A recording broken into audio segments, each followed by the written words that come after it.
I never feel afraid by the police. Like, if there's an officer, it's like, dude, you realize I took on 7 officers at once one time. 7 officers, dude, and they had a really difficult time. They had to get like everybody in the fucking vicinity, all the people that worked, including male nurses and male techs or whatever the fuck their occupations was. They had to get all of those motherfuckers. Put me in a seclusion room, broke the fucking door down. I'm like, where are my sunglasses? God damn it. I need my sunglasses. Does it look like I'm fucking playing games? Fucking crazy, dude. Like, take my fucking sunglasses, we're gonna have a fucking problem, dude. I mean, this fucking, fucking freaking out, dude. Freaking out. I remember fucking freaking out. Literally panicking because they took my sunglasses. Like, they will see my eyes. No, don't look in my eyes. It's like, why don't you want them to see your eyes?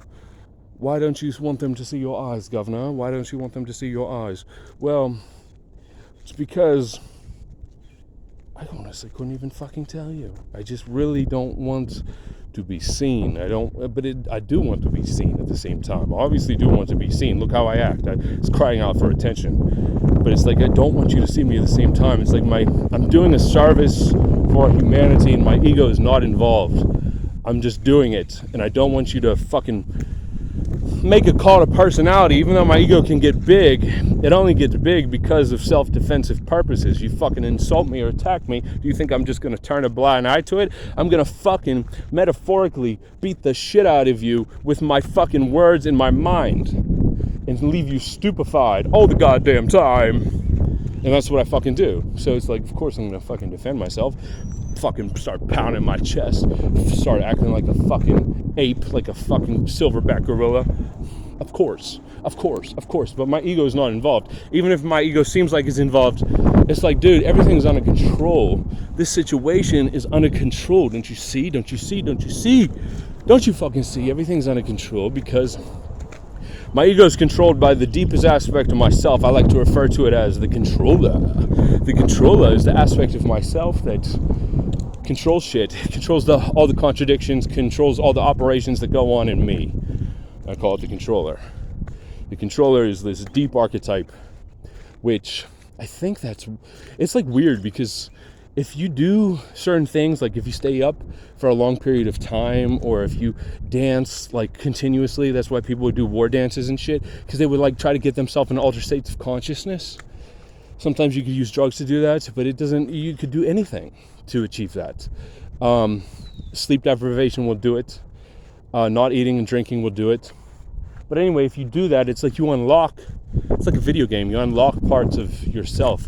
Like you are like a fucking John von Neumann basically discovered the human brain because he was trying to model fucking computers based on the human brain, and he found that the human brain is very much a system, hardware and software system.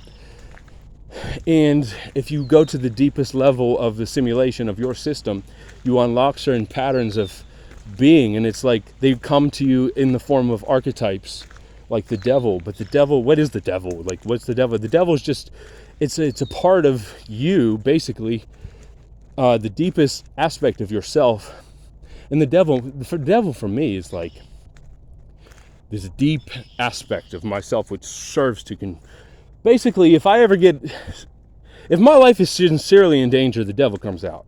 And the devil's purpose is to deal with everything perfectly so that fucking, that I can fucking survive the situation. The devil fucking solves all problems. But the devil doesn't need to be out and about if I'm going to the supermarkets. Like, why would the devil need to fucking like be with me, so to speak? But it's like, if you do that, if you tap into those deep regions of your brain, you contact this mimetic archetype, which is a creation of patterns of behavior and thoughts, which serves ultimately to protect you.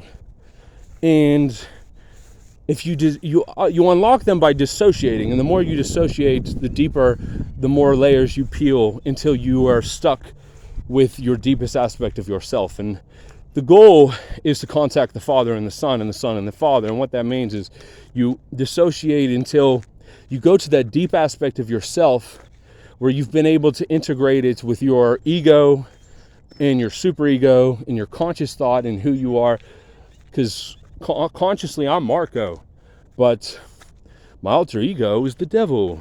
And my ego is full of desires, despair, hurts, pain, traumas, everything else. It wants to preserve itself. It's like creator, destroyer, preserver, ask which one I am. And it's like that's what it is. You got Shiva, the destroyer of worlds, and then you have also Shiva, creator, preserver, destroyer at the same fucking time. I think so. And if he isn't, then other gods fulfill those roles. But that's why, because that's why you had all those gods. And they're archetypes. They live, there's ancient DNA, essentially. It's ancient DNA that lives on inside of you. And these things basically control your life, control who you are, what you are. What are you? What is a human, and what is being, and what are all those things? Well, that's what the fuck that is. You have these ancient genetic passed down coded information that was basically set in stone when people were in the cave days, and they had these everything ritualistic serves a purpose, because humans are ritualistic creatures. And that ritualism got coded in the DNA after thousands and thousands of years. So that's why people are religious, because people have those archetypes inside their DNA, and you can contact those archetypes. Now, for me, those are my archetypes. It's based on your culture as well. That's why the devil, there was always something strangely Italian about him or strangely Roman about him. It's because that's my culture. He's the god of my ancestors. And I call him the devil, but he's really just an ancient god. And the devil is a misnomer. They would have called many gods the devil by Judeo-Christian religion. But he is the deepest aspect of myself, and the goal is he represents the most powerful version of you that you could become. Because you are your ancestors, you share the same blood, and some of the blood become degenerated in degenerated forms, weaker forms. The goal is to become more and more like your archetype.